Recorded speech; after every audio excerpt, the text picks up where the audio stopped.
Hello అందరికీ. శివుడితో కూడా గొడవ పడిన ఏకైక దేవుడు శనిదేవుడు అని మీకు తెలుసా? ఆ గొడవ వల్లే ఈరోజు శని అంటే అందరికీ భయం. పూర్వకాలంలో దేవతలు, ఋషులు అందరూ ఒక మహాయజ్ఞం నిర్వహించారు.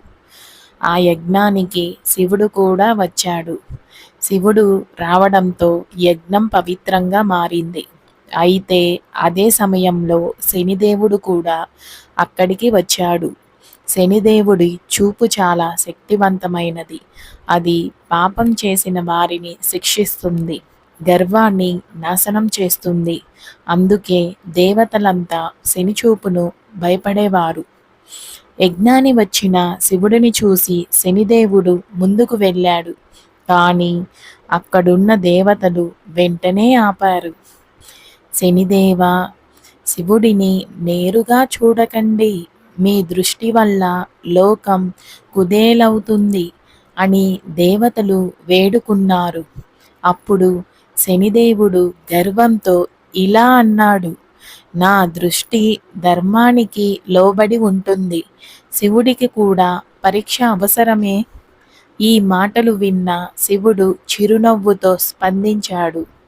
శనిదేవా, నీ శక్తి ధర్మానికే అయితే నన్ను చూడడంలో భయం ఎందుకు అని చెప్పి శివుడు శనిదేవుడిని నేరుగా చూడమన్నాడు. శనిదేవుడు తన సంపూర్ణ దృష్టితో శివుడిని చూశాడు. ఆ క్షణంలోనే మహా అద్భుతం జరిగింది. శివుడి తృతీయ నేత్రం తెరుచుకుంది. శనిదేవుడి శక్తి శివుడి ముందు నిలబడలేక తానే శివుడి పాదాల వద్ద వాలిపోయాడు. శనిదేవుడు అర్థం చేసుకున్నాడు, నేను శిక్ష విధించేవాడిని, కానీ శివుడు శిక్షకే అధిపతి. తక్షణమే శనిదేవుడు శివుడిని క్షమాపణ కోరాడు. శివుడు కరుణతో ఇలా అన్నాడు, శనిదేవా, నువ్వు ఎవరికి శత్రువు కాదు. ధర్మ మార్గం తప్పిన వారికి నువ్వే గురువు.